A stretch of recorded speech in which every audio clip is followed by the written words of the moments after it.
गौतम बुद्ध की कहानी, स्वयं पर विश्वास रखें। पार्श्वभूमि: गौतम बुद्ध के समय में एक छोटे से गांव में एक युवक रहता था जिसका नाम वज्र था। वज्र बचपन से ही बहुत ही शांत और संकोची स्वभाव का था। उसे हमेशा लगता था कि वह किसी भी काम में सफलता हासिल नहीं कर पाएगा। उसका आत्मविश्वास बहुत कम था और वह हमेशा खुद को दूसरों से कमजोर महसूस करता था। वज्र का मन में ये डर था कि वह जो भी करता है उसमें सफलता नहीं मिलती। गांव में लोग अक्सर उसे मजाक उड़ाते और उसकी क्षमताओं को नकारते थे। इसी कारण वज्र बहुत उदास रहने लगा और वह अपनी क्षमता पर शंका करने लगा। उसका यह मानना था कि यदि कोई काम करना है तो उसमें उसे कोई मदद चाहिए, क्योंकि वह अकेले कुछ नहीं कर सकता। एक दिन गांव में गौतम बुद्ध आए। उनके बारे में सुनकर वज्र ने सोचा कि शायद वही उसे सही रास्ता दिखा सकते हैं और उसकी चिंताओं का समाधान कर सकते हैं। वज्र ने दिल में निश्चय किया और बुद्ध के पास पहुंचने का निर्णय लिया। कहानी का आरंभ: वज्र एक सुबह जल्दी उठकर बुद्ध के पास गया। बुद्ध उस समय एक बोधि वृक्ष के नीचे ध्यान लगा रहे थे। वज्र कुछ संकोच के साथ बुद्ध के पास पहुंचा और प्रणाम किया।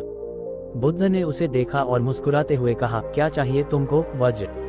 वज्र ने धीरे से कहा, भगवान, मुझे विश्वास है कि मैं किसी भी काम को सही ढंग से नहीं कर सकता। मैं हमेशा डरता हूँ और मुझे लगता है कि मैं जीवन में कभी सफल नहीं हो पाऊंगा। मैं किसे मदद मांगूं? भगवान, मैं तो खुद पर विश्वास नहीं कर सकता। गौतम बुद्ध का उत्तर: गौतम बुद्ध ने कुछ देर चुप रहकर उसे देखा और फिर नर्म स्वर में कहा, वज्र, तुमने मुझे अपने आत्मविश्वास की कमी के बारे में बताया, लेकिन क्या तुम जानते हो कि हर व्यक्ति के अंदर एक अद्भुत शक्ति छुपी होती है, जो शक्ति उसे अपने अंदर से बाहर लानी होती है। बुद्ध ने वज्र से कहा, तुम्हें अपनी समस्याओं के समाधान के लिए किसी बाहर की ताकत की आवश्यकता नहीं है। तुम स्वयं अपनी समस्याओं का हल निकाल सकते हो, लेकिन इसके लिए तुम्हें अपनी आत्मशक्ति को पहचानना होगा। वज्र ने आश्चर्यचकित होकर पूछा, भगवान, ये कैसे संभव है? बुद्ध ने मुस्कुराते हुए जवाब दिया, समझो वज्र, तुम नदी के किनारे खड़े हो और पानी में एक पत्थर फेंकते हो। क्या तुमने कभी ये देखा है कि पत्थर का जल में गिरने से पहले पानी में हलचल होती है? ठीक वैसे ही, जब तुम अपने मन में आत्मविश्वास लाओगे तो वह सारी दुनिया के सामने एक परिवर्तन की तरह नजर आएगा। तुम्हें यह विश्वास करना होगा कि तुम जो भी करते हो उसमें तुम सक्षम हो। यही तुम्हारी असली शक्ति है। कहानी में मोड़: वज्र ने बुद्ध की बातें गहरे से समझी और उसी समय एक घटना घटी। गांव में एक बड़ा उत्सव होने वाला था जिसमें प्रतियोगिताएं आयोजित की जा रही थीं। एक प्रतियोगिता गति दौड़ की थी जिसमें सभी गांव वाले भाग ले रहे थे।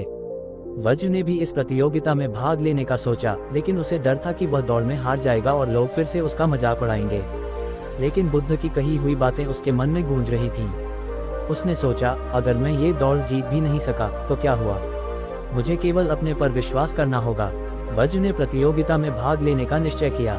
जैसे ही दौड़ शुरू हुई, वज्र ने खुद को और अपने आत्मविश्वास को एक नई दिशा दी। वह दौड़ते हुए नहीं सोच रहा था कि उसे जीतना है या हारना, बल्कि वह ये सोच रहा था कि मैं दौड़ सकता हूँ। वह पूरे रास्ते खुद को प्रेरित करता गया और उसकी आत्मविश्वास की शक्ति ने उसे इस प्रतियोगिता में पहला स्थान दिलवाया। जब वज्र ने दौड़ पूरी की तो उसकी खुशी का ठिकाना नहीं रहा। लोगों ने उसकी तारीफ की और उसकी आत्मविश्वास की सराहना की। सीख: वज्र को यह एहसास हुआ कि गौतम बुद्ध की कही हुई बातें कितनी सही थीं। जब वह खुद पर विश्वास करने लगा तो उसकी शक्ति और सामर्थ्य बाहर आने लगी। उसे यह समझ में आया कि वह पहले खुद को नहीं पहचानता था। उसने महसूस किया कि आत्मविश्वास का सबसे बड़ा कदम है खुद से सच्ची विश्वास रखना, और यही विश्वास हमें अपने लक्ष्य को प्राप्त करने के रास्ते दिखाता है। वज्र ने ये निर्णय लिया कि वह अब कभी भी अपने आत्मविश्वास को नहीं खोएगा और हर किसी के साथ अपने अनुभवों को साझा करेगा। उसने खुद को पूरी तरह से समझा और कभी भी अपने मन में शंका नहीं रखी। वहीं गौतम बुद्ध ने अपने शिष्यों से कहा, जैसे वज्र ने खुद पर विश्वास किया, वैसे ही हर एक व्यक्ति को अपने भीतर छुपी हुई शक्ति को पहचानना चाहिए। यह विश्वास ही हमें सफलता की ओर ले जाता है। समाप्ति: वज्र की कहानी से यह स्पष्ट होता है कि आत्मविश्वास और खुद पर विश्वास करना हमारे जीवन का सबसे महत्वपूर्ण पहलू है। गौतम बुद्ध ने हमें ये सिखाया कि जब हम खुद पर विश्वास करते हैं तो कोई भी मुश्किल हमें हराने की ताकत नहीं रखती। आपको यह वीडियो पसंद आए हो तो आप इस चैनल को लाइक एंड सब्सक्राइब कर सकते हैं और कमेंट में बताएं वीडियो कैसा लगा। धन्यवाद। मोटिवेशनल वीडियो के लिए आप जुड़े रहे इस चैनल पर।